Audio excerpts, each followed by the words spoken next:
56 kgs, fighting out of Hiver, Muay Thai, presenting Bout.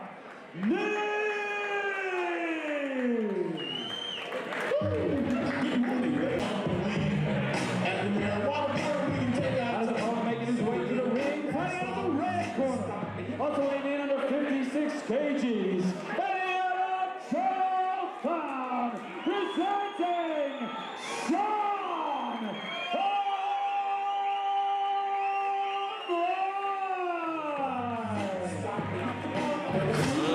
Ladies and gentlemen, this is the co-feature of the evening. 5 rounds in the B class Thai bout. 56 kg, you got Hiver Muay Thai's Philip Nee is in the black trunks, and he takes on Charlestown's own Sean O'Brien, who is in the silver trunks. Mick Pajowski is your third man in the ring. Noel O'Keefe, Mark Casserly calling the action all night long. And Mark, I feel I ask you this at the change of every rule set. What is that difference between B class into from C class into B class? The main thing you're going to be looking at is a change in time, the duration, so whether more rounds or longer duration of rounds. So we have 5-2s this time, and then the extra weapon they add in Muay Thai is the knee to the face, so they can kick and punch legs to the body, to the head, but now the knee to the face is the next weapon. Now these guys would have trained this. It is harder to do than you think. So you could have a whole card of B class fights and see very few knees to the head. It has been the right situation, like most techniques, and it's also a very close quartered technique. Look as well, the smaller guys as well, this being 56, they're almost like Duracell bunnies. You can just wind them up and let them go. It never seems like fatigue gets in the way, and the techniques can be so fast and high level. See, when you're looking at, we talked about when the heavier weights get in, you've got more muscle mass. Muscle mass needs more oxygen. When we get the slimmer guy, or even the slimmer guy in the heavier weights, there's a physiology in there. So some athletes have a predisposition to the sport.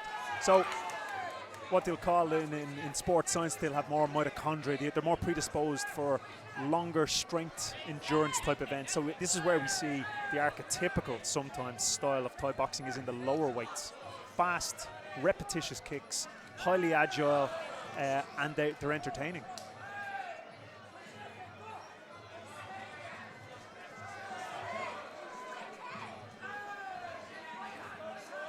Again, we have a southpaw orthodox position. Haven't seen that being taken advantage of too much this evening.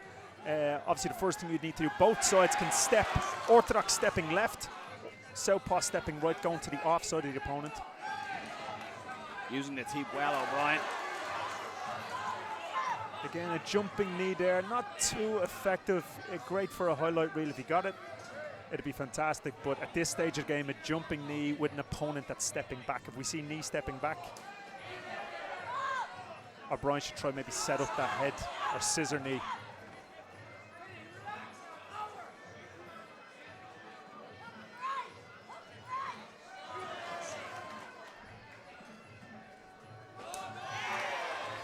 Just gets out of range. O'Brien counters with the leg kick. Good, nice, tough, difficult round. And we'll see, they're looking for the exact same shot and nearly the same time, so it has more of a chance of them clashing knees, stepping on each other's foot, accidentally headbutting. So for an orthodox and southpaw, which this is fantastic to look at, they're managing distance, so it makes it highly technical and great to watch. If they were just doing what some of the earlier matches were doing, just going by aggression, they'd be flipping and falling all over the ring and accidental headbutts everywhere. So it's a testament to two guys managing that distance. This is a nice technical match. But again, someone needs to pull away. It makes it very difficult for the judges to score. I was calling that out earlier, Mark, when you were in corner and coaching a fighter. That sometimes a lot of fights inside, judges will score 10-10, but they leave a little asterisk or a star beside one of them. And it's almost if the fight goes to the decision, it's them little asterisks or stars that potentially crown your winner. And this is why we need and we have high quality coaching and refereeing, because traditional Thai boxing will see a 5-round match or a match in its entirety. So that asterisk, as you said, could be enough to frame a win. Due to the referee's subjectivity at the very end. If everything just went draw, that little asterisk could win. And that could be down to the styling. If the fighter is more Thai, and both of them have scored significant shots, but you can't determine. The rules state, as it goes down the rubric of priorities, damaging shots score first, scoring Thai techniques second, and then you're looking at the Thai style, who has stylistically the best fight and who's enticing the fight forward. So you're dead right. That's I would have used it myself. Scoring matches still do. It just seems in this bout that O'Brien doesn't seem to be landing the scoring body kicks here.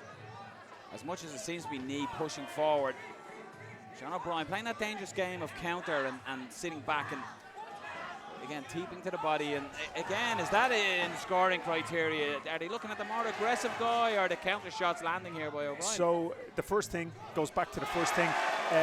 Shots that have effect. Now you could be on the back foot, or you could be on it the up here is O'Brien. Started to talk across your mark, but he hurt knee and start pushing the action.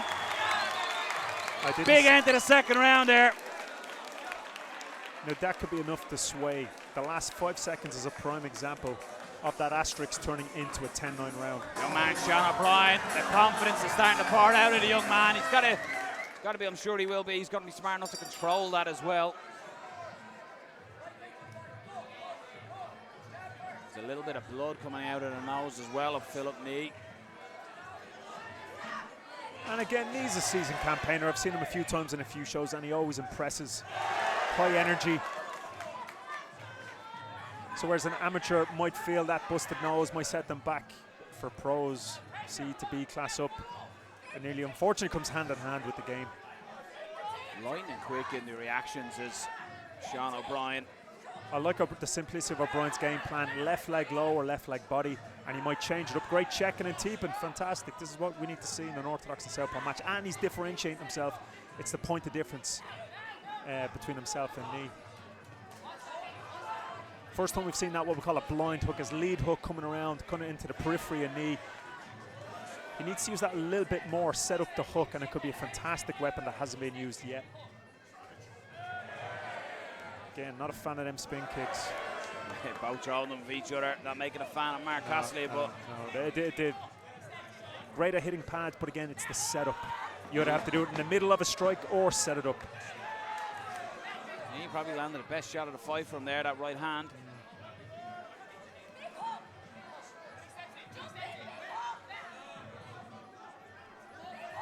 Knee calls for low, and O'Brien says no, it wasn't. Fight continues. And this is one of the few fights tonight we see the teep being used to the effect it's designed for. Keeping someone at distance and stopping them dead in the spot. So we can see O'Brien kick and check, kick and teep. There we go again. That's what it's used for. That's fantastic to see. Sometimes we see it in the amateurs and they do it, and it almost crescent shapes down, almost like it's scraping below the belt. That's not a teep. Some martial arts might call it a front kick or a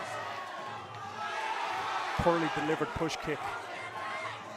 O'Brien almost seems to bottle it up right in the last few seconds, doesn't he? Just a swing, the judges switch is smart. What I like is O'Brien seems to have a level of awareness about his ability and awareness in the moment.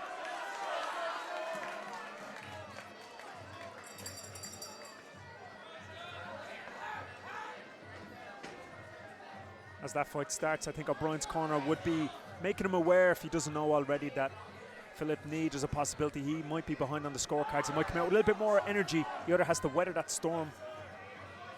But I have seen him before. He does have a huge gas tank. That can be dangerous with a very fit opponent. A nice right hand landed by Knee there. But again, O'Brien is almost happy to embrace the madness and just sit back and counter it. Yeah. The level of confidence, and I haven't seen it too much tonight. He's doing a lot of ring work. He's doing rope work and ring work. He's moving. He's against the ropes, O'Brien, but he's still controlling. He seems to be in control. Knee is leaking Great again kick. here, like going to be wearing a mask of blood any minute now, trying to spit it out, trying to blow it out, and that's going to heat his breathing as well, Mark. Yeah, like I said earlier on, it shouldn't affect him, but as it prolongs and it goes on and you keep getting more shots in it, it's not hurting him. These guys are tough as nails, but what it's doing is it's drawing his attention away for a split second. Now that was an interesting one. Spin back knuckles. Generally, I would have thought were allowed even in C class. There's been a couple of them thrown tonight where we've said not legal. Yeah.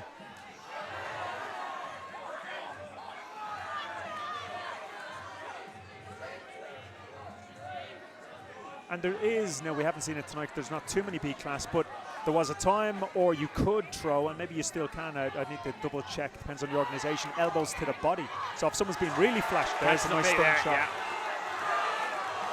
Sensing a finish perhaps, so Ryan threw himself off balance a little looking for it. But Knee, to his credit, he just keeps walking forward. Absolutely, and Brien is smart enough to know not to chase it. Yeah. Knee is dangerous. Tough as nails as well, Knee. He's starting to point that and saying, I got you. I was saying, Mark, while you're away, I do like a little bit of bravado in my fighters as well, and that confidence, and it's almost taunting, and that could get Knee emotional and drag him into something and get caught with something because of that emotion. Fifth and final round. Sean O'Brien pumping up the crowd.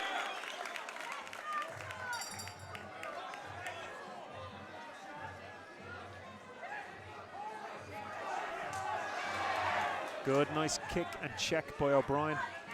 Check again, very nice. Oh, beautiful little slip. Knee may have a broken nose. Like it doesn't, like there's bruising coming around quite fast around the eye sockets. It's not stopping him. He's like something from The Walking Dead here. He's just going to keep coming. Lands a good shot there as well. He knows he needs a finish here, and he's pushing it.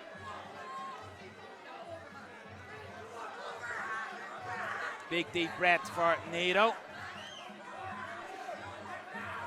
The corner of Knee needs to get down from that canvas. They could catch a straight right hook here. Like we can see the corner, we can hear the corner from Knee to go with boxing. And that's an interesting concept. It's Thai boxing. Too much boxing won't win you the match, but maybe they see that he can't win it. He's too far down on points, and they maybe need to use the strongest weapon. Because if it was a Thai, if we were earlier on, he needs to use kicks, knees, and clinch, a full array of techniques. But he seems to be staying with the strongest shots. That might be a strategic decision, or... Knee is digging deep in the realms here, looking for that lotto ticket shot.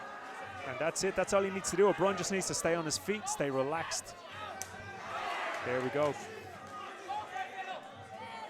I'm impressed with the rope work by O'Brien, staying against the ropes. Great defense. Great counter attack. Short shot, yeah.